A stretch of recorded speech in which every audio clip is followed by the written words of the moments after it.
নমস্কার বন্ধুরা, শুভ দুপুর। আজ রান্না করছি, দেখো বাটা মাছ এনেছে, এই দেখো। আর এদিকে ছোটো মেয়ের জন্য শিঙি মাছ তো কেটে ধুয়ে নিয়েছি। এখন লবণ হলুদ মাখাবো।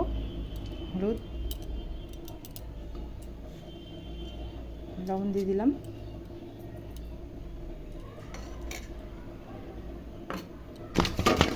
মাছগুলো মাখিয়ে নিচ্ছি। মাছটা ভেজে নিব, পাতলা করে ঝোল করব। মাছটা আগে ভেজে নিই।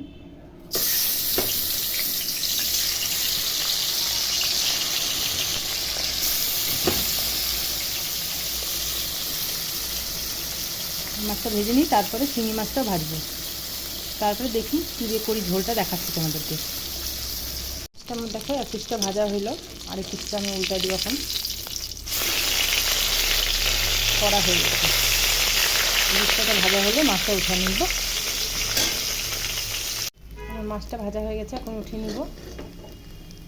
শিঙি মাছটাও ভেজে নিচ্ছি।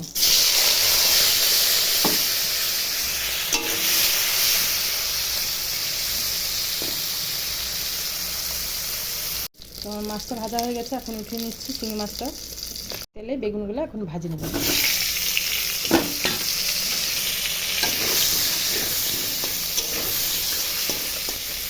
কড়াই তেল দিয়ে দিচ্ছি, এখন ঝোলটা করব। শুকনো লঙ্কা দুটো ফোড়ন দিচ্ছি, একটু সাদা জিরার ফোড়ন দিলাম। এখন আলুগুলা দিয়ে দেবো।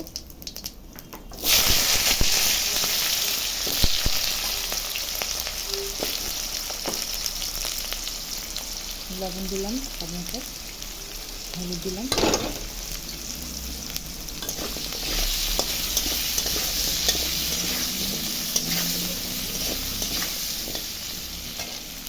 মটরশুঁটিগুলো দিয়ে দিলাম।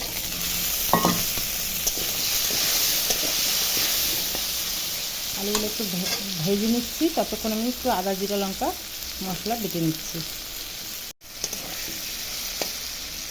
আলুটা একটু ভাজা ভাজা হয়ে গেল, আর বেশি ভাজবো না। এখন মশলা বাটা হয়ে গেছে, যে মশলা আদা জিরা লঙ্কা দিয়ে দিচ্ছি।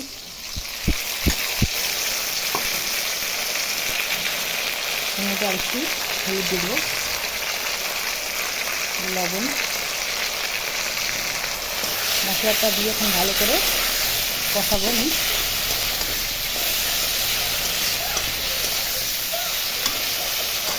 মশলাটা দেখো আলুর সঙ্গে ভালো করে কষানো হয়ে গেছে। এখন গরম জল করে রেখেছিলাম দিয়ে দিচ্ছি।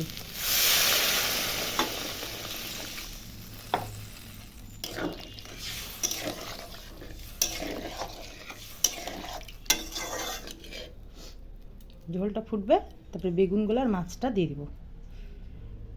ঝোলটা দেখো ভালো করে ফুটে এসেছে, এখন আমি বেগুন মাছ সব দিয়ে দিচ্ছি।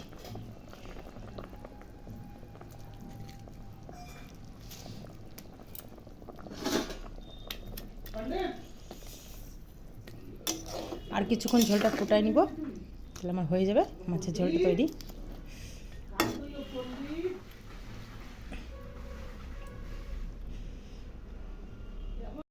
আমার মাছের ঝোলটা তৈরি হয়ে গেল বন্ধুরা। আর এদিকে ছোটো মেয়ের জন্য ওই যে শিঙি মাছের পাতলা করে ঝোল করেছি, আদা বেটে একটু বেগুন দিয়ে। তো তোমরা কে কী রান্না করলে আজকে জানিও। টাটা।